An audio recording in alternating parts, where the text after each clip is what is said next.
నమో శ్రీనివాసాయ నమః. నమో వెంకటేశాయ నమః. అందరికీ నమస్కారం అండి. ప్రతిరోజు రాశి ఫలితాలు తెలుసుకోవడానికి ఇంకా మన ఛానల్ సబ్స్క్రైబ్ చేసుకోకపోతే ప్లీజ్ సబ్స్క్రైబ్ చేసుకోండి.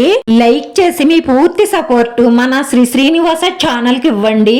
ఈ వారం రాశి ఫలితాలలో గోచార్య రీత్యా వృషభ రాశి వారు ఎటువంటి శుభాశుభ ఫలితాలను పొందుతారో తెలుసుకోవడానికి ఈ మన వీడియోని ఎక్కడా స్కిప్ చేయకుండా చివరి వరకు చూడండి. జీవిత భాగస్వామి మీరు ఒకరిని ఒకరు బాగా అర్థం చేసుకోవడం వల్ల ఈ కుటుంబంలో మరింత ప్రశాంతత ఏర్పడి మీరు అభివృద్ధి చెందడానికి అవకాశం ఎక్కువగా ఉంటుంది.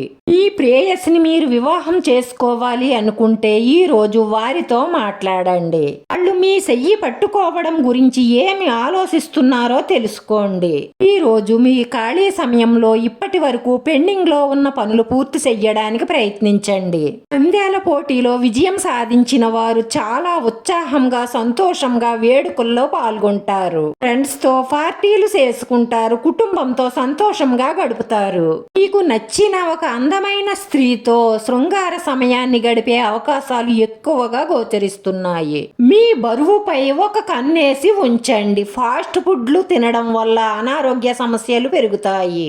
మీకు తెలిసిన వారి దగ్గర ఎవరి దగ్గర అయినా అప్పుగా డబ్బును తీసుకున్నట్లయితే వాళ్ళు డబ్బును తిరిగి ఇమ్మని అడిగినట్లయితే ఏదో ఒక విధంగా వారికి తిరిగి ఇచ్చెయ్యండి. లేదంటే వాళ్ళు న్యాయపరమైన చర్యలు తీసుకునే అవకాశాలుంటాయి. సామాజిక పరమైన వాటిల్లో వినోదమే కానీ మీ వ్యక్తిగత సమస్యలను ఎవరితోనూ చెప్పకండి. సొంత రహస్యాలను ఎవరికైనా చెప్పినట్లయితే వారికి అనుకూలంగా వాటిని మార్చుకుంటారు.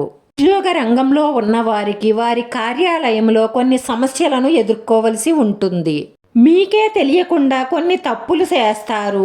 అదే మీ ఉన్నతాధికారుల ఆగ్రహానికి గురి చేస్తుంది.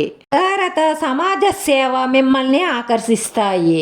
ఈ రోజు మీరు కోరుకున్న స్త్రీ మీ వ్యాపారం మీ అభివృద్ధి చూసి మీ కాళ్ళకాడికే వస్తారు. కానీ ఆ ప్రేమ నిజమైందో కాదో పూర్తిగా తెలుసుకున్న తరువాతే వారిని చేరతీయండి. మీరు మాత్రం వారి మీద శ్రద్ధ పెట్టి మీ వ్యాపారాన్ని అభివృద్ధిని ఆపకండి. మీ జీవితంలో మీ జీవిత భాగస్వామి విలువను గొప్పగా వర్ణించడం ద్వారా మీ భాగస్వామి మిమ్మల్ని ఎంతగానో ఆనందపరుస్తారు. మీ భాగస్వామి వైఖరి మీకు ఉల్లాసాన్ని రేకెత్తిస్తుంది. దీంతో చాలా ప్రేమానురాగాలతో శృంగార సమయాన్ని గడుపుతారు. అక్రమ సంబంధాల కోసం స్త్రీల జోలికి వెళ్ళకండి. భారీగా నష్టపోతారు. దీనివల్ల మీరు చాలా బాధపడతారు. దానివల్ల ప్రయోజనం ఏమీ ఉండదు. ముందుగానే జాగ్రత్తగా ఉండండి. రోజు ఈ రాశి వారి పరిహారం: మీ ఇష్టదైవ ఆలయానికి వెళ్ళి 3 ప్రదక్షిణలు చేసి మనస్ఫూర్తిగా మీ ఇష్టదైవాన్ని పూజించి ప్రార్థించి ఆకలితో ఉన్న వారికి వారి కడుపు నిండడానికి ఏదైనా ఆహార పొట్లాన్ని అందించడం ద్వారా మీ మనసులో ఉన్న మంచి సంకల్పాలన్నీ నెరవేరి మీకున్న రాబోయే కష్టాల నుంచి బయటపడి మానసిక ప్రశాంతతను పొందుతారు. వీడియో నచ్చితే లైక్ చేయండి. మీ లైక్ మాకు ఎంతో విలువైంది. మీరు లైక్ చేయడం వల్ల ఈ వీడియో కొంతమందికి చేరుతుంది. మన శ్రీనివాస ఛానల్ ని ఆదరించండి. అందరికీ ధన్యవాదాలండి. నమో వెంకటేశాయ నమః.